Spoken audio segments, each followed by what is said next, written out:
வாழ்க வளமுடன். Welcome to our channel.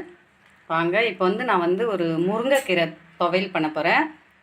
இதை எப்படி செய்கிறது, இதுக்கு என்னென்ன தேவைன்றதை நம்ம பார்க்கலாம். இதை நான் சின்ன வயசில் சாப்பிட்டது. இப்போ இதில் இவ்வளோ சக்தி இருக்குதுன்றது எனக்கு இப்போ தான் தெரியும். அதனால் நான் இதை சின்ன வயசில் சாப்பிட்டதை இப்போ நான் செஞ்சு காட்டுறேன். முருங்கைக்கீரை துவையலுக்கு என்னென்ன தேவைன்னு பார்க்கலாம் வாங்க. முருங்கைக்கீரை 1 கப்பு, உளுத்தம்பருப்பு 2 ஸ்பூனு, கடலைப்பருப்பு 2 ஸ்பூனு, புளி ஒரு சின்ன லெமன் அளவு, காஞ்சி மிளகா ஒரு 4-5, ஒரு 10 பல் பூண்டு, வெங்காயம் ஒரு 4-5 சின்ன வெங்காயம், ஒரே ஒரு தக்காளி.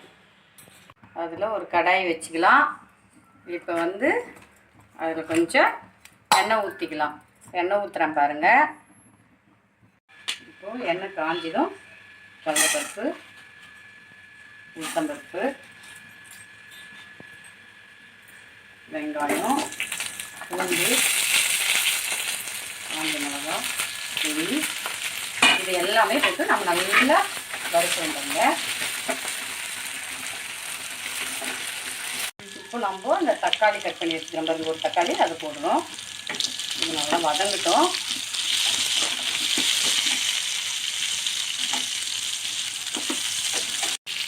அதெல்லாம் நல்லா வதங்கிடுச்சு.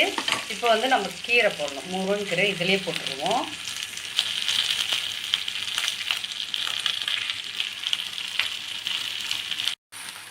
இப்போ முருங்கைக்கீரை போட்டு நல்லா முருங்கைக்கீரை கலர் மாறும் பாருங்கள். அந்த அளவுக்கு வதக்கலாம் நம்ம.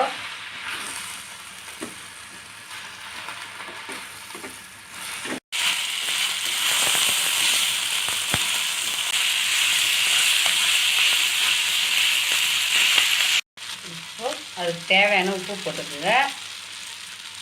நல்லா பாருங்கள், கீரை நல்லா வதங்கிடுச்சு.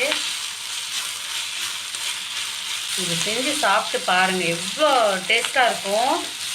இது நாங்கள் ஊரில் நிறைய இதை சாப்பிட்டு இருக்கிறோம். வீட்டில் நான் செஞ்சதில்லை, இப்போ தான் செய்கிறேன். இது இதுக்கு தோசை இட்லியெல்லாம் செட் ஆகாது. சாதம் களி செஞ்சு சாப்பிடுங்க. களிக்கு அவ்வளோ சூப்பராக இருக்கும். இப்போ இது போதுங்க. இப்போ எடுத்துடலாம். நம்ம நல்லா வதங்கிடுச்சு. இது ஆறின உடனே நம்ம மிக்சியில் போட்டு அரைச்சிக்கலாம். ஊர்லையெல்லாம் அம்மியில் அரைப்பாங்க, அவ்வளோ சூப்பராக இருக்கும். இப்போ நான் மிக்சியில் அரைக்க போகிறேன். அரைச்சிட்டு நம்ம அதுக்கப்புறம் பார்க்கலாம் எப்படி இருக்குன்னு. இப்போ எல்லாம் ஆறிடுச்சு. இப்போ நம்ம மிக்சியில் அரைச்சின்னு வந்துடுவோம். அரைச்சின்னு வந்துட்டேன். இப்போ நம்ம தாளிச்சிக்கலாம். தாளிக்காதையும் சாப்பிட்லாம், இதனாலே தாளிச்சிங்கன்னா இன்னும் நல்லாயிருக்கும். ஒரே ஸ்பூன் எண்ணெய் ஊற்றினா போதும். கொஞ்சம் கடுகு, கொஞ்சம் உளுத்தம்பருப்பு, கடலைப்பருப்பு கொஞ்சம்,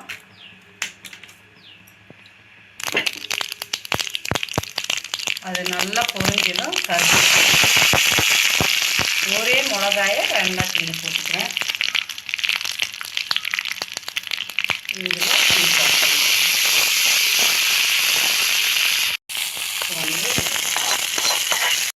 அரைச்சிட்டோம். இப்போ தாளிச்சிட்டோம். இப்போ சாப்பிட்டு பாருங்கள். சூடாக சாதம் போட்டு பிசைஞ்சி சாப்பிட்டு பாருங்கள்.